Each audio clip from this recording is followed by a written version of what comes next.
en el ejercicio de la defensa en el campo penal y esta vez designado, acreditado por Pedro Castillo Terrones, pero solo para un caso. Por eso es que hemos convocado esta conferencia de prensa por un aspecto de ese caso. Me refiero a que la audiencia del 23 de julio, viernes, debe ser audiencia presencial y no virtual. Solo esta conferencia de prensa es para explicar lo que corresponde a esta dicotomía: audiencia presencial y audiencia no virtual. Y la antípoda, audiencia virtual, ¿no? Y los otros abogados de don Pedro Castillo se ocupan de sendos casos que él les ha encomendado. Ustedes son familiares con sus nombres. Por ejemplo, el colega Walter Ayala González tiene 3 o 4 casos que defiende en representación de don Pedro Castillo Terrones. Por lo tanto, él no ha sido sacado de la defensa, conforme por ahí, con cierta maldicencia dicen. Él simplemente ha quedado con 3 o 4 casos en lugar de los 5 que tenía, porque don Pedro Castillo ha preferido que yo asuma la defensa de esta demanda de amparo, cuya audiencia única es este viernes 23. Eso significa que no hay ninguna fricción con el colega mencionado, tampoco con los otros colegas, por ejemplo Eduardo Pachas, que él se ocupa de nuevo de otros casos de contenido penal. También el colega Wilfredo Robles se ocupa de una infinidad de carpetas fiscales, que todas tienen contenido penal. Y como ustedes también lo saben, a nivel internacional está don Guido Croxato, don Raúl Zaffaroni. Con todos los mencionados, pues no hay ninguna contraposición. No estamos en ninguna pendencia, en ninguna fricción, conforme con cierta maledicencia lo dice la primera página de hoy El Comercio, Perú, y que desarrolla en la quinta página casi una página entera en donde habla del caos defensivo de los miembros del equipo técnico que asesora a don Pedro Castillo. Eso no es cierto. Y el tema puntual.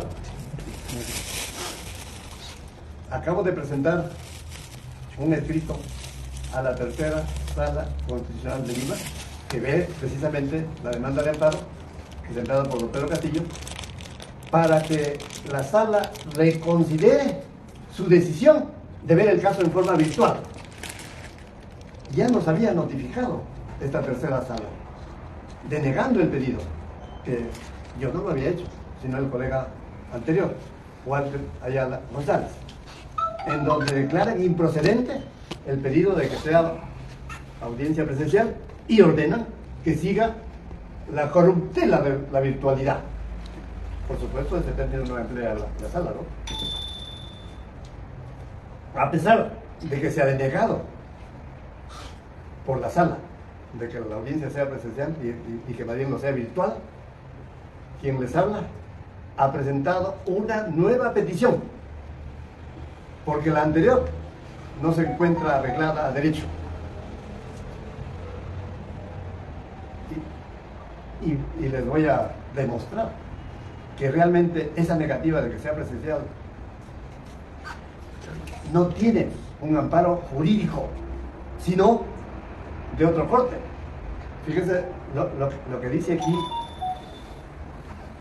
la resolución de la sala, que se ampara en una resolución administrativa que da el Consejo Ejecutivo del Poder Judicial.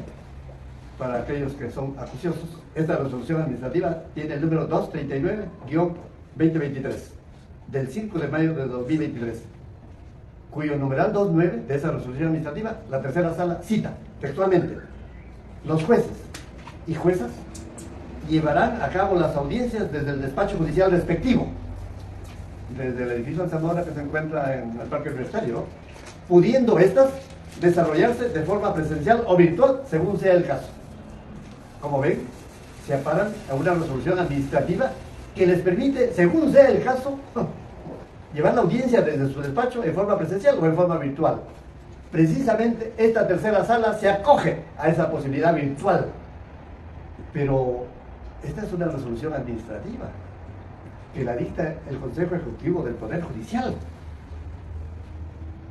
Pero en el ordenamiento jurídico nacional existen otras normas prevalentes sobre una resolución administrativa. Me refiero específicamente al artículo 139, inciso 4 de la Constitución Política, que dice con suma claridad lo siguiente: son principios y derechos de la función jurisdiccional. Inciso 4, la publicidad en los procesos, salvo disposición contraria de la ley. De la ley. No se refiere a resoluciones administrativas, porque una cosa es ley y otra cosa es resolución administrativa.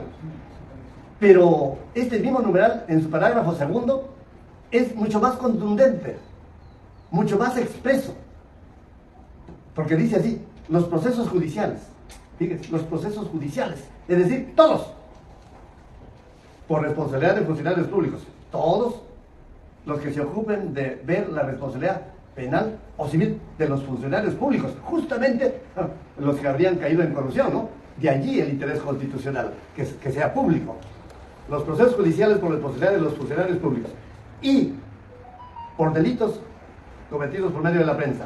¿Ven? Cuando ustedes también sirvan como instrumento para la comisión de delitos, también la Constitución dice estos procesos respecto de delitos cometidos por medio de la prensa, esos también deben ser públicos.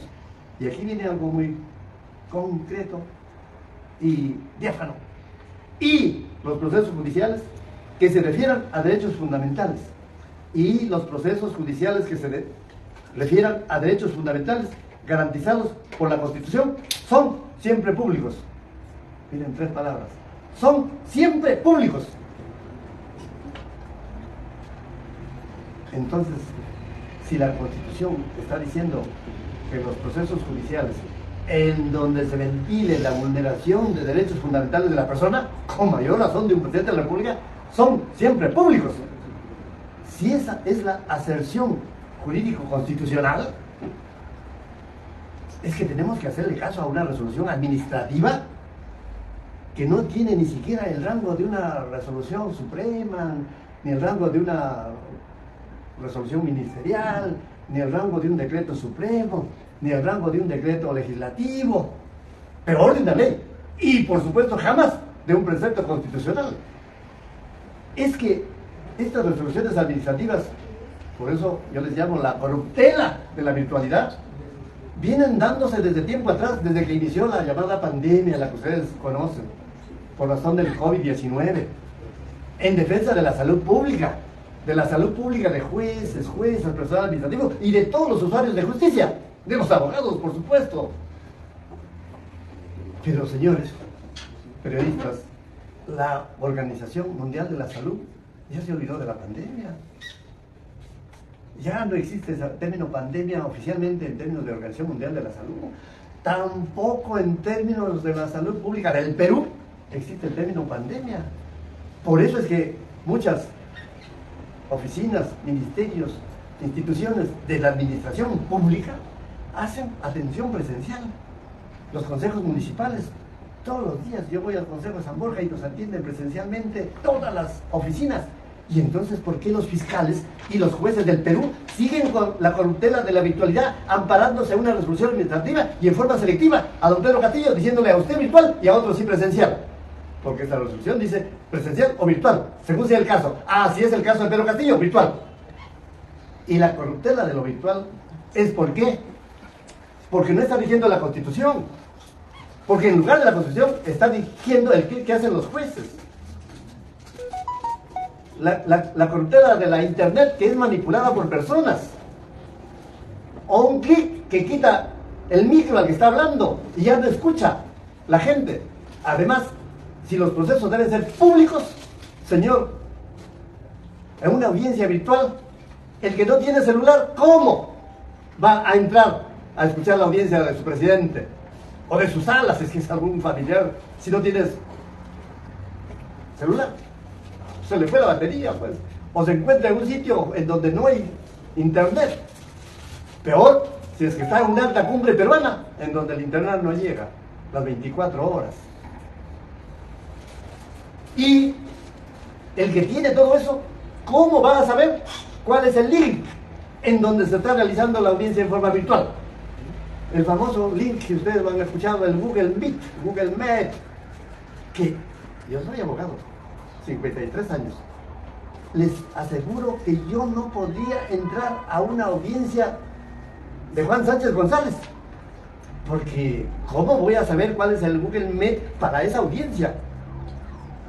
Por lo tanto, esa corruptela de la virtualidad está negando la publicidad de los procesos judiciales que deben ser siempre públicos cuando se trata de la violación de derechos fundamentales.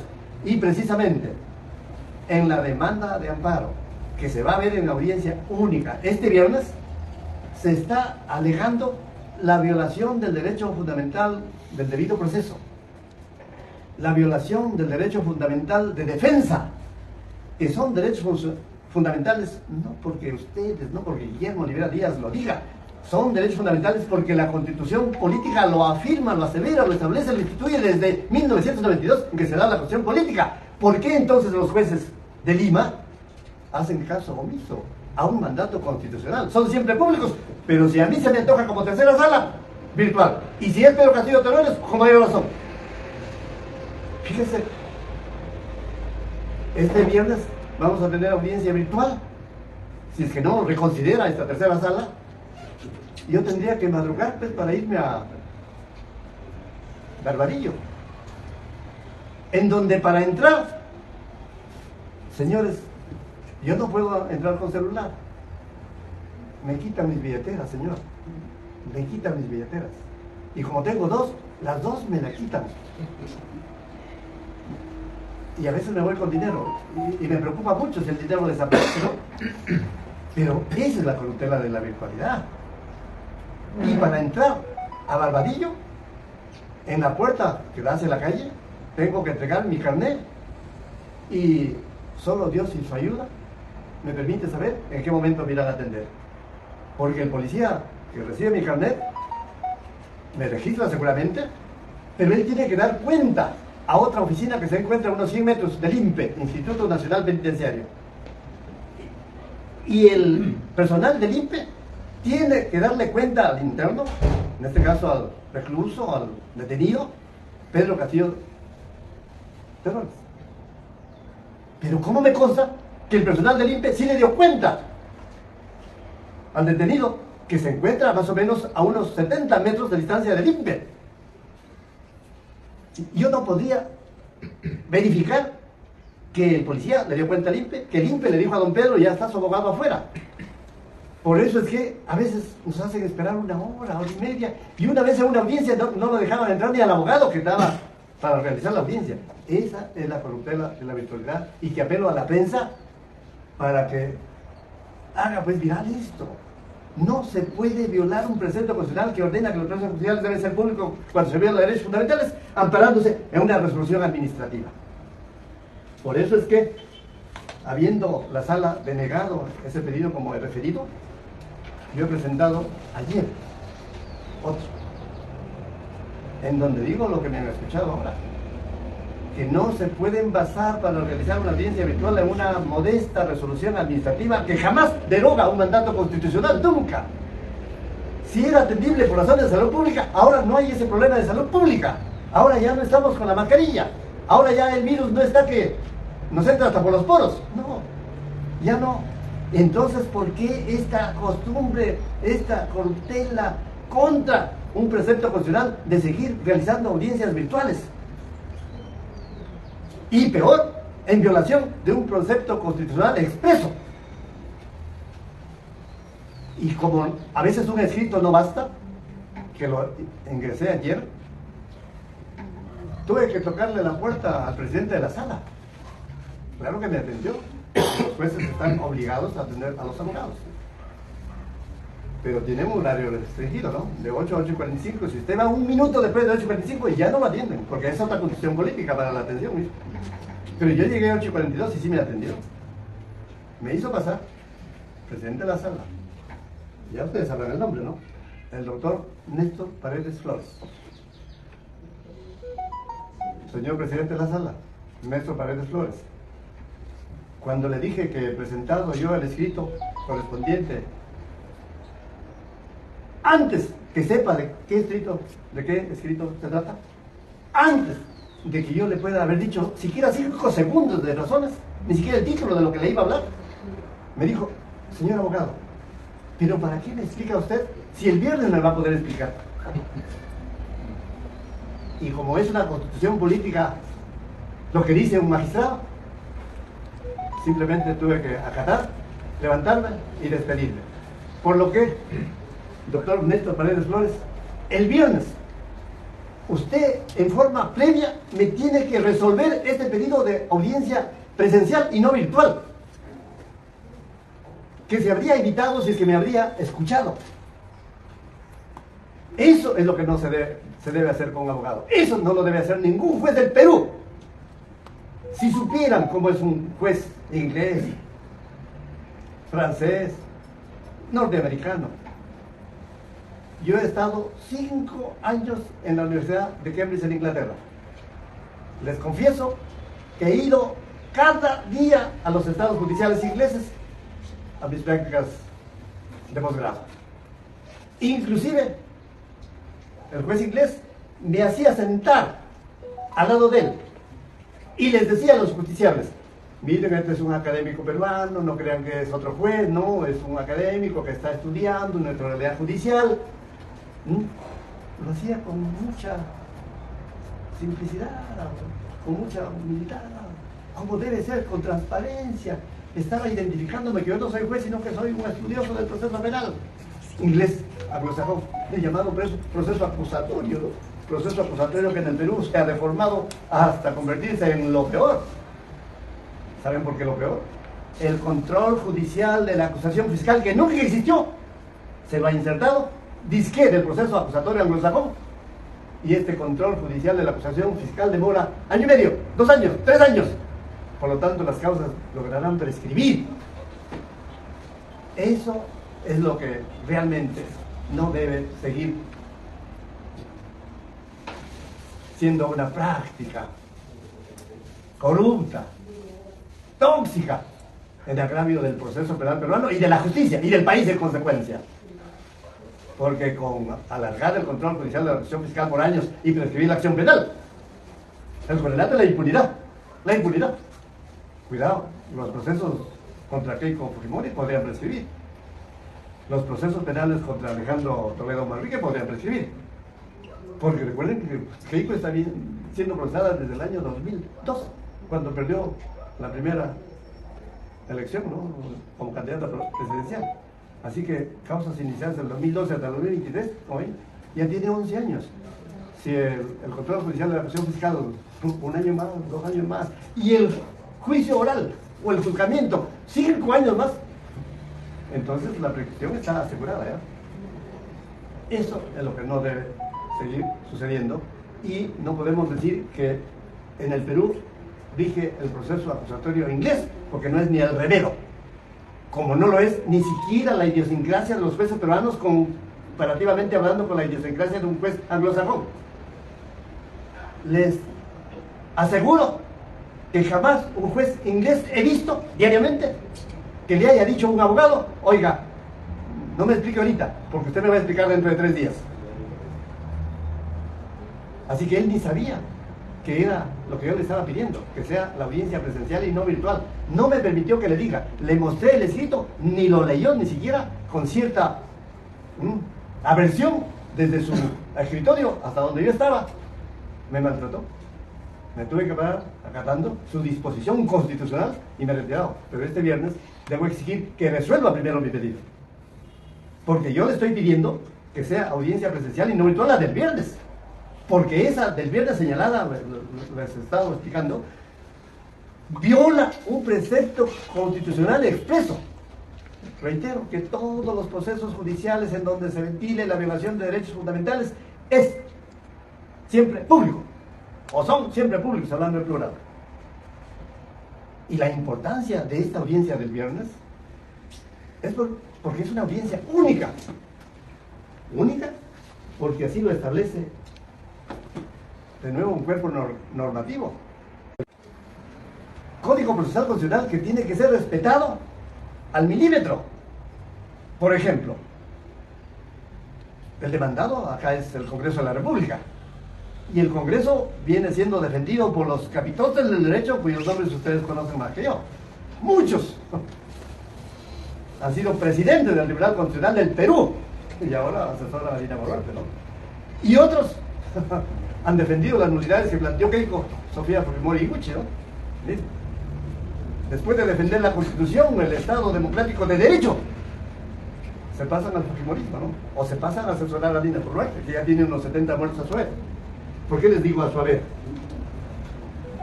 Porque aquí está el decreto supremo que declara el estado de emergencia.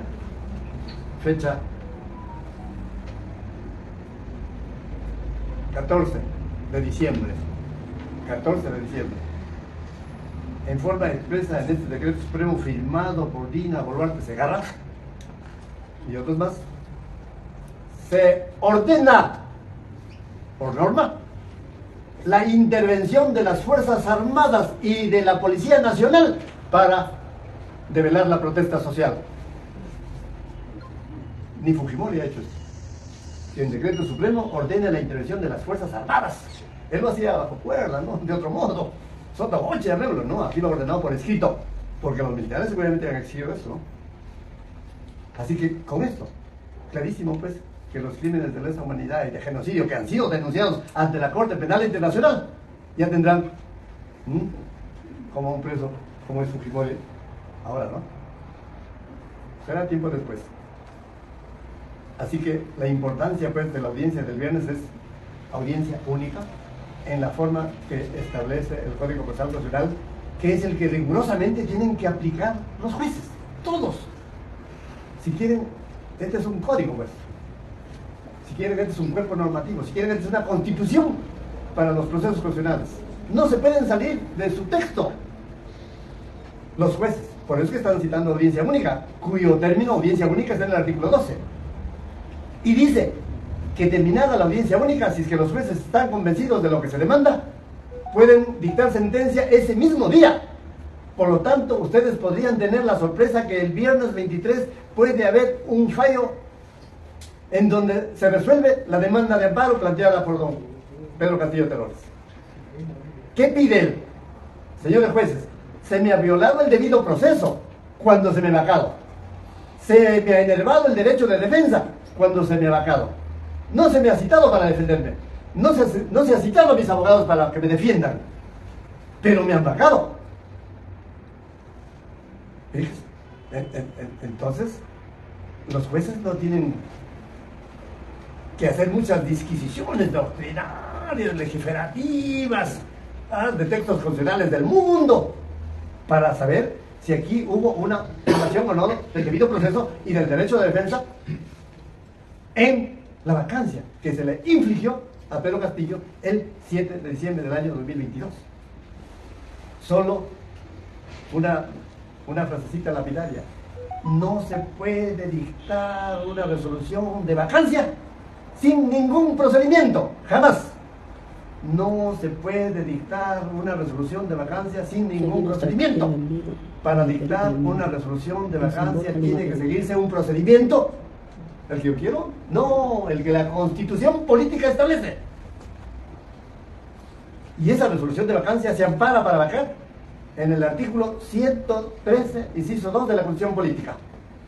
La presidencia vaca por permanente incapacidad moral declarada por el Congreso. Declarada por el Congreso. ¿Declarada en qué forma? ¿Como quiere William Zapata? No. Como quiere el ordenamiento jurídico nacional. Como quiere el derecho. Por eso es que estamos hablando de un Estado democrático de derecho. Los ingleses dicen the rule of law, el imperio del derecho. Se declara una vacancia en aplicación del derecho. ¿De cuál derecho? Del derecho parlamentario, pues. ¿Y dónde está legislado el derecho parlamentario, señor Olivera Díaz? Señor, el derecho parlamentario se encuentra legislado en el reglamento del Congreso. Los congresistas solo pueden hacer el procedimiento que les permite su reglamento.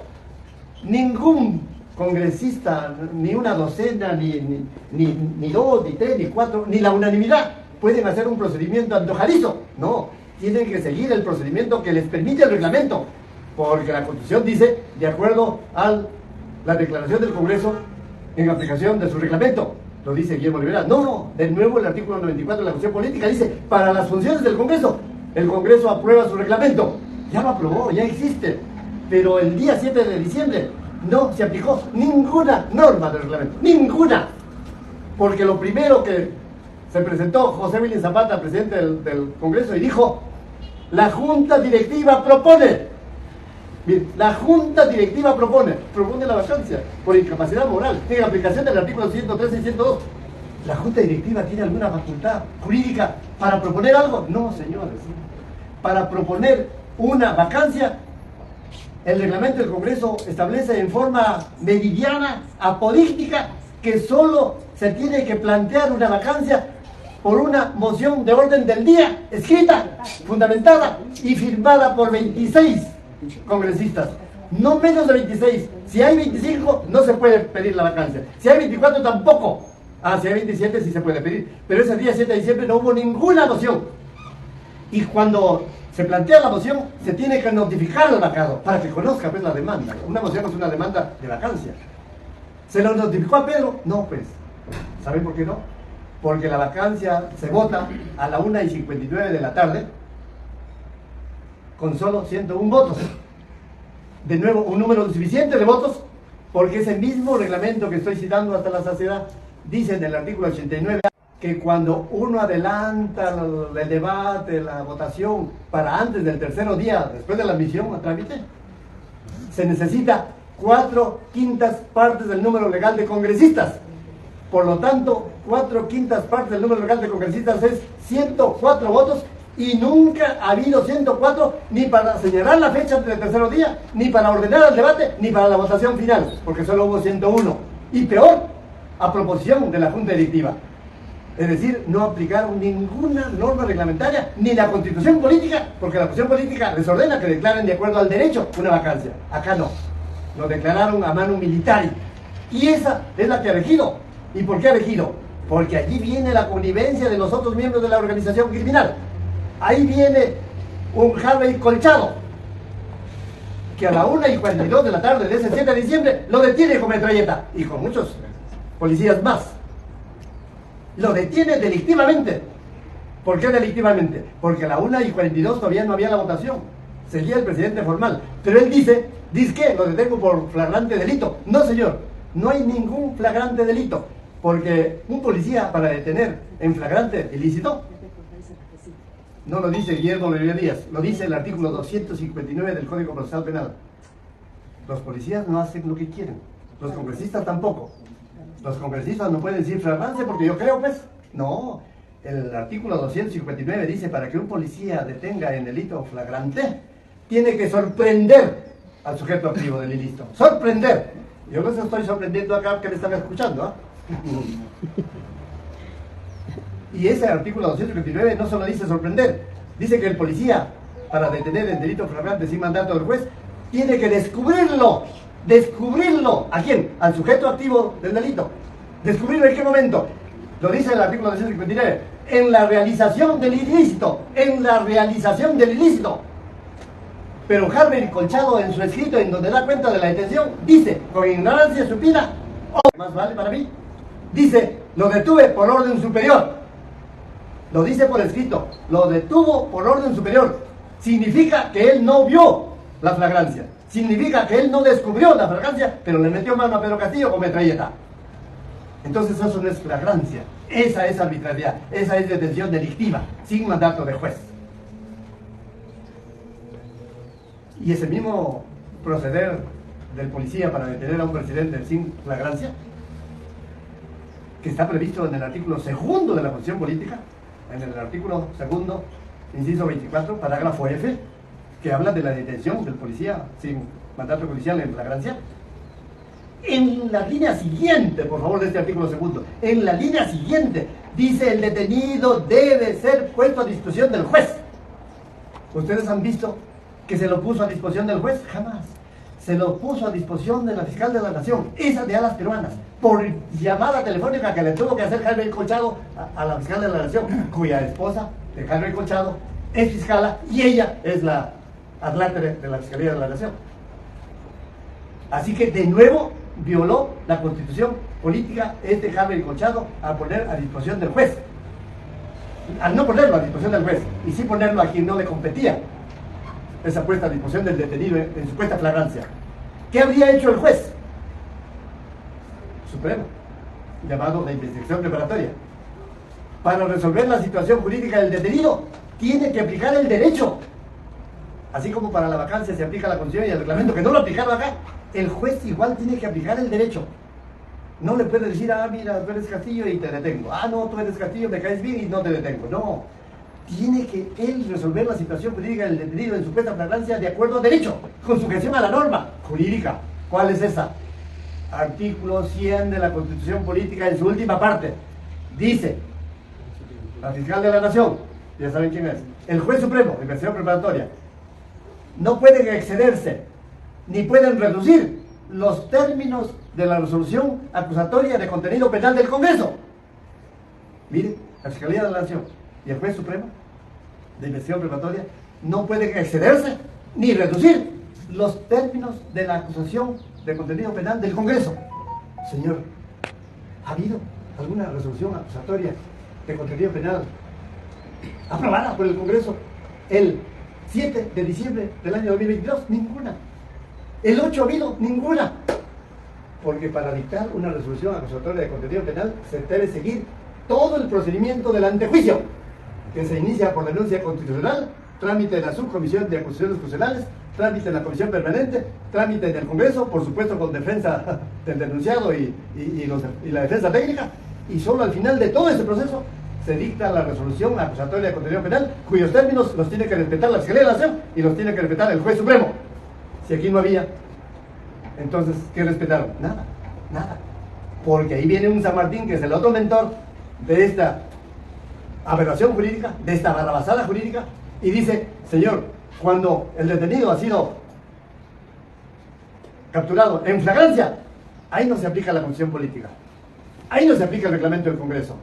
Don César San Martín, entonces, ¿qué diablo se aplica? Usted, como mentor del derecho, como profesor universitario, como escritor de muchos libros, ¿acaso no sabe cuál es el principio de la legalidad procesal penal? El principio de la legalidad procesal penal se encuentra en el artículo 138 de la Constitución política, que dice: la potestad de administrar justicia por los jueces y fiscales en manos del pueblo se ejerce por el Ministerio Público y Poder Judicial de acuerdo a la Constitución y a las leyes. No dice en allanamiento no hay Constitución ni hay leyes, no, jamás dice. El principio de la legalidad es para todos los justiciables. En allanamiento o en flagrancia o no flagrancia es para todos, como lo es para cualquier asesino que ha cometido asesinato en flagrancia y es descubierto. Derecho de defensa, porque el derecho de defensa es un derecho fundamental, ya ustedes lo sabrán también, que está previsto en el artículo 139 de la Constitución Política, en su inciso 14, que dice: nadie puede ser privado de la defensa en cualquier estado del proceso, en cualquier estado del proceso. Y le privaron de la defensa acá.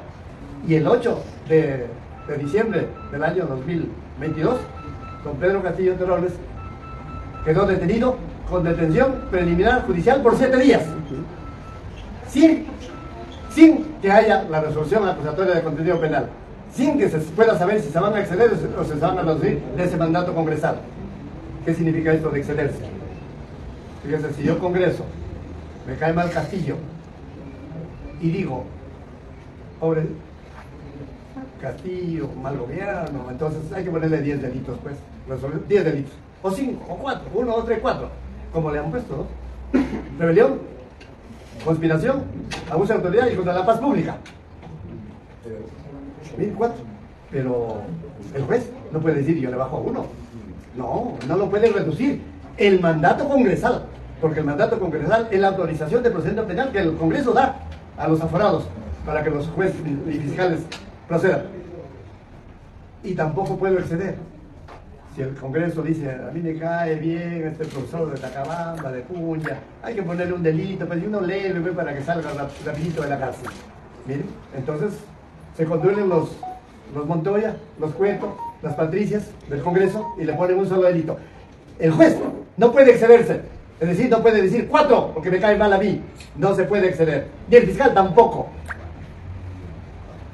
Si el juez supremo y la fiscal de la nación no pueden excederse ni reducir, ¿y en qué se basó Harvey Colchado?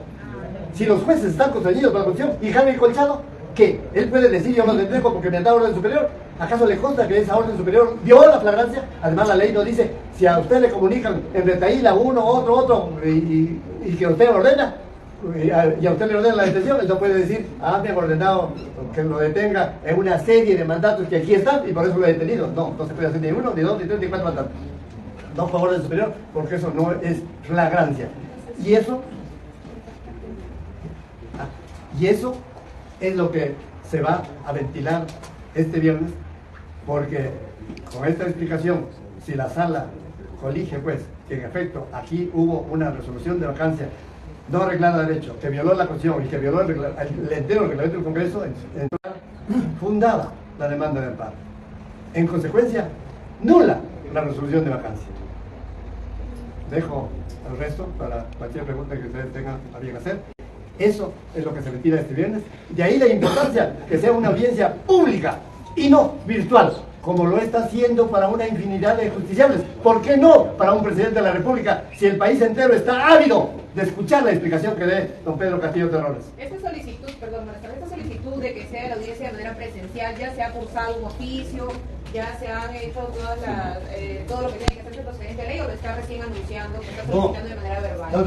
No, ya se presentó ayer el pedido. ¿Y cuál es la razón por la que están pidiendo que sea de manera presencial y no virtual? Que se llegó tarde, ¿no? Sí, ¿sabe por qué? Porque ya teníamos una denegatoria de la sala, que fue ante el pedido del abogado anterior, el que me precedió, del doctor Walter Ayala. Él dio sus razones y la sala le dijo improcedente, por lo tanto que la audiencia sea virtual. Cuando yo asumo la defensa, fecha 16 de junio, apenas, es que estoy tratando de corregir estas corruptelas de la virtualidad. Por eso es que he pedido por escrito, diciendo que esa negativa de que sea presencial se basa en una resolución administrativa modestísima del Consejo Ejecutivo del Poder Judicial. Lo he dicho antes, esa resolución administrativa es la número 229 de este año 2023, expedida el 5 de mayo del 2023, en donde en efecto el Consejo Ejecutivo del Poder Judicial les dice presenciales o virtuales, según sea el caso.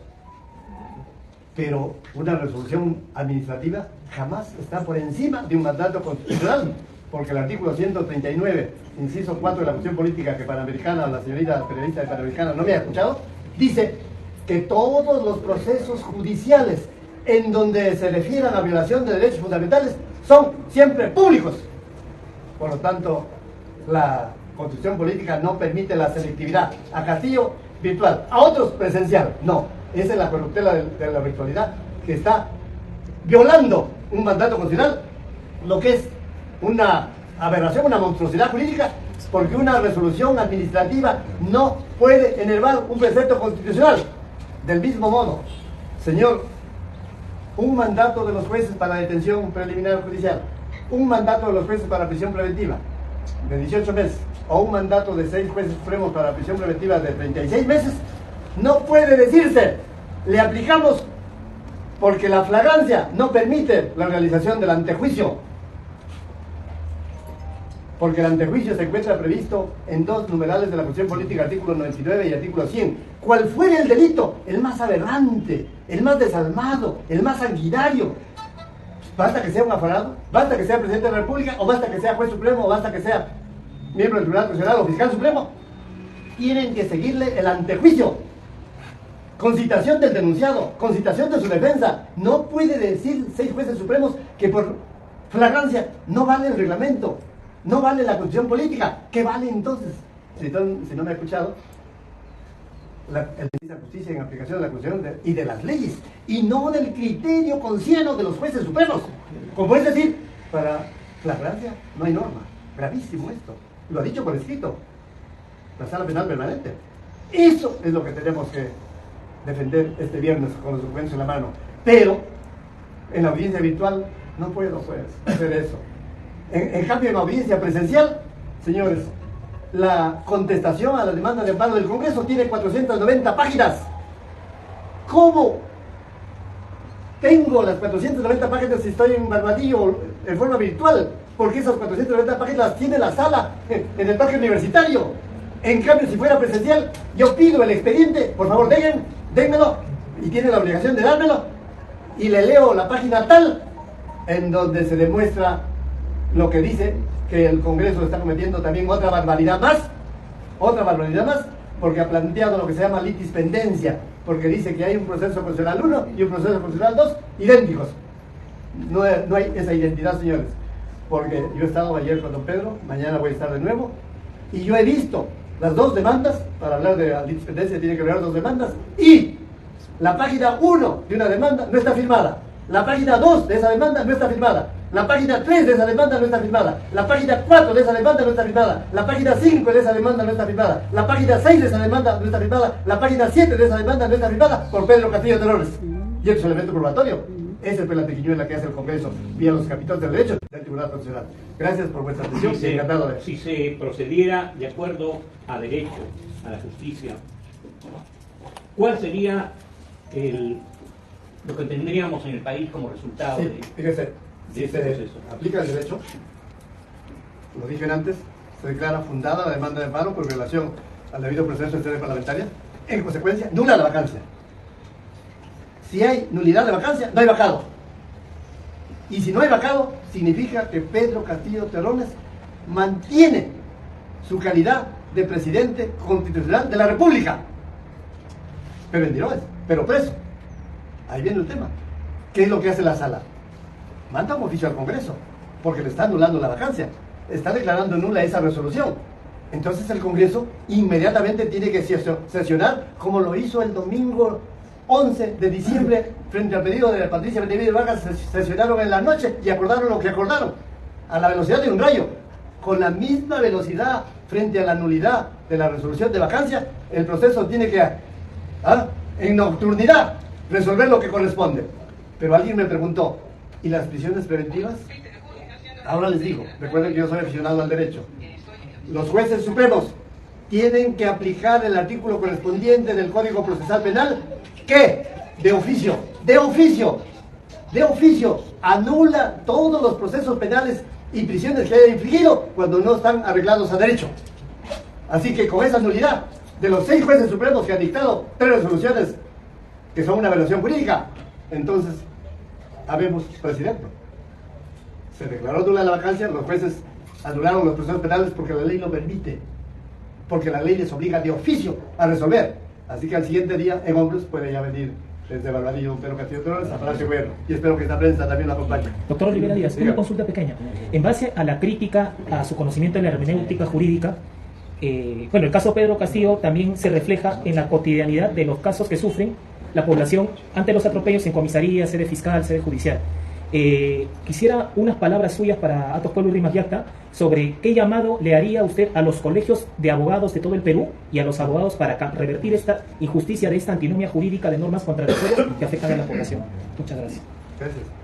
Desgraciadamente, los policías, los fiscales y los jueces que se encuentran dentro del campo penal, por lo tanto, en la cercanía de lo que ellos eligen como ilícito, cometen atropellos a gil y mil. En particular al campesino, en particular al vecino desinformado, en particular al hombre modesto. Y no hay forma de corregir esta conducta delictiva de policías, fiscales y jueces. Por eso es que infinidad de peruanos que solo han venido de sus lugares a Lima han sido aprendidos por la policía, por los colchados, que hay muchos, por los fiscales, se le ha abierto investigación preliminar, se le ha pedido detención preliminar y los jueces como Juan Carlos Checo y Soria han dictado y luego lo han convertido en prisión preventiva. Desgraciadamente, esa es nuestra realidad que agravia con mayor, si quieren, contundencia, con mayor alarmidad al poblador del campo, al que se encuentra desinformado. Así que tendrían que los abogados lanzar su grito de voz al cielo, en este caso al fiscal, al juez, para que inmediatamente se sobresea esas causas por protesta social, que no son delictivas jamás, jamás. Aunque usted cierre una carretera, señor, el delito necesita dolo, necesita dolo. Si yo asesino, tengo que tener dolo de matar. Si yo tengo dolo de matar, tengo que saber que es fulana de tal a quien asesino, a quien mato. Pero el que cierra una carretera no está haciendo dolosamente, sino está haciendo como protesta social porque está en desacuerdo con una usurpadora que ha llegado a la presidencia. Está en desacuerdo con un Congreso que está violando la Constitución y su propio reglamento de Congreso. Entonces, eso es lo que está en la raigambre de la protesta social. Y los policías Colchado y los fiscales Benavides Vargas y los jueces como San Martín Castro y Checa y Soria, no, ellos inmediatamente configuran delito y ordenan pues lo que han escuchado, detención preliminar, prisión preventiva y más. Si eso lo hacen con un presidente de la República, con mayor razón, pero lo hacen contra un humilde campesino. Desgraciadamente, esa es la idiosincrasia del peruano que llega a policía, que llega a fiscal y que llega a juez. Ojalá en algunos lustros de otra culturización tengamos otra idiosincrasia de policías, fiscales y jueces. Si con un presidente hacen lo que hacen, con mayor razón en los lugares que ustedes conocen más que yo, lo que hacen. Lo que les dije antes. Lo que les dije antes, por favor, si el propio presidente de la sala que va a ver me dice, oiga, ¿para qué me explica usted ya? Si el viernes lo voy a escuchar. Ya no le pude hablar nada. Ya me cerró la boca. Esa es la idiosincrasia del magistrado, del juez. Para corregir eso, habría que irse a Inglaterra y hacer pues, una clase diaria con jueces ingleses, ¿no? Y aprender de esa savia, de esa idiosincrasia de un juez inglés, en donde yo he estado 5 años, cada día. Dijo en un momento que ha asumido recientemente la defensa. Quisiera consultarle si es en reemplazo del doctor Ayala o usted se está sumando a un staff de abogados y quiénes son, quiénes lo integran. Ya, le reitero. Es la tercera vez que soy designado defensor de Pedro Castillo. Tercera vez. 14 de junio del año 2021, 17 de junio del año 2021, 22 de junio del año 2021, la primera vez. La segunda vez, el 9 de diciembre del año 2022, cuyo escrito les he mostrado, nuestro Panamericana. Y la tercera vez, el 16 de junio del año 2023. 3 designaciones por escrito, porque yo no soy el abogado que busca casos. Le dije antes, a mí me buscaron en el gobierno de Belaunde para el caso Gubarte, en 1983. A mí me buscaron en 1987 cuando era Alan García presidente por el caso Persiles. E hice el trabajo por el Congreso. Y el 83 era Fernando Belaunde Terre.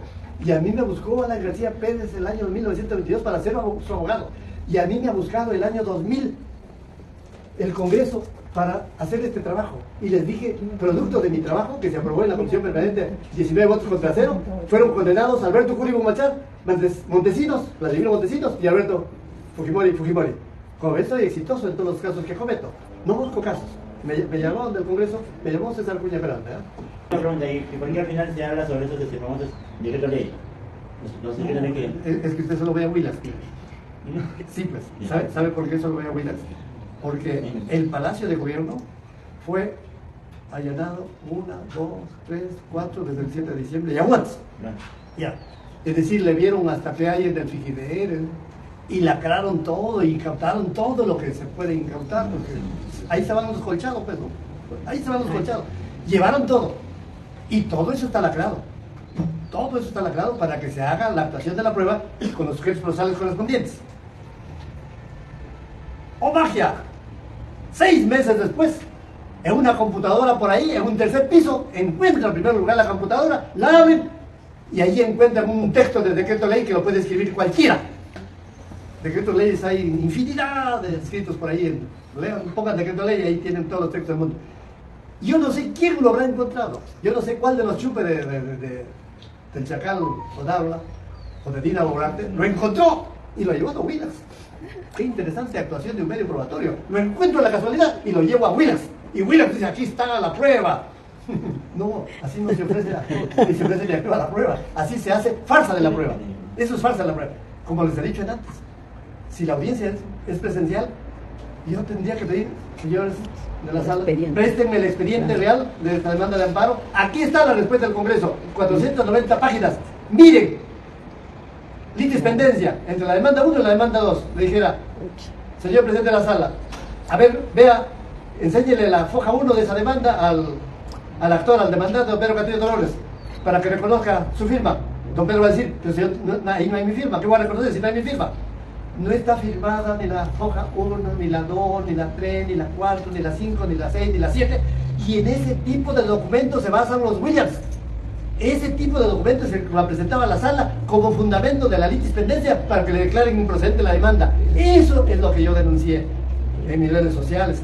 Quizá por eso que alguien le diría a don Pedro, oiga, aquí hay una denuncia bien rara, ¿por qué no lo llamas a Oliver? Y me llamaron pues y lo han relevado a Walter y me han nombrado a mí. De paso yo le he invitado ahora a Walter Ayala, le he invitado a Wilfredo Robles, le he invitado a Eduardo Pachas, pero ellos no vienen. ¿Por qué? Porque están defendiendo los casos de Pedro. Cada uno de ellos tiene una infinidad de casos. Walter Ayala tenía 5. Si lo han relevado en 1, pues se queda con 4. Pero él quería tener 5. Yo no sé. Y aquí ha venido Eduardo Pachas, por favor, enviado por Pedro. ¿Saben cuándo vino? Cuando allanaron Palacio de Gobierno. Ahí se sentó Eduardo Pachas. ¿Qué creen que me trajo? Me trajo las 4 actas de allanamiento de Palacio de Gobierno. El acta fiscal 1, el acta fiscal 2, el acta fiscal 3, el acta fiscal 4. Y me dice de parte del presidente, ¿no? Ayúdanos. Claro que sí, claro que los puedo ayudar, claro, yo no te... Le dije, Eduardo, pero yo no te quiero cambiar a ti como abogado. No, yo los ayudo, pero tú sigues en el caso. Igual, Walter Ayala, a mí me pone para la audiencia del viernes, pero tú puedes seguir en todos los casos que quieras. Pero Pedro le dice, no, pues en este no, es decisión de él. Entonces, a Eduardo Pachas le dije eso, se fue y nunca más lo he visto desde ese día que se fue del Allanamiento del Palacio de Gobierno hasta el día de la conferencia de prensa que estuvo acá. Vino por segunda vez a mi oficina. Pero yo no pretendo relevar a nadie, yo no pretendo quitar el caso a nadie. Y sí, he aceptado a Pedro Castillo porque me ha designado para el 14 de julio de 2021 las unidades que las ganamos. Porque me ha designado el 9 de diciembre, no ganamos porque me subrogó. Digo, pues tiene su derecho de subrogarme. Pero se ha rectificado y me llama de nuevo en este junio. Le he aceptado. Yo no le tengo que pedir permiso a Walter Ayala. ¿Por qué? Yo le tengo que pedir permiso a mi señor. A la mamá de mis hijos. ¿Sí? O a mi hermano. No le tengo que pedir permiso a ningún abogado. Yo decido por mí mismo. He aceptado ser defensor de Pedro Castillo solo en forma sucinta en este caso, nada más, y solo por breve término, y nada más. Habría imposibilidad absoluta que yo denunciara, como me preguntó el periodista, al 1, al 2, al 3, al 4, me aloco. Me haría más canoso que lo que me ve. No puedo realizar esa tarea. ¿Y saben por qué no lo puedo realizar? Porque no lo puedo ni leer. ¿Saben por qué no puedo leer? Una sola carpeta fiscal tiene 147,000 folios. Por favor, tiene 147,000 folios, un solo caso. Me voy a poner a leer. Tendría que leer mañana, tarde y noche, mes tras mes y nunca terminar de leer. Y si no leo, ¿cómo estudio? Si no estudio, ¿cómo analizo? Si no analizo, ¿cómo evalúo la prueba? Si no evalúo la prueba, ¿cómo lo defiendo? Yo no defiendo de ese modo espontáneo escribiendo escritos como poesía. No, nunca hice eso.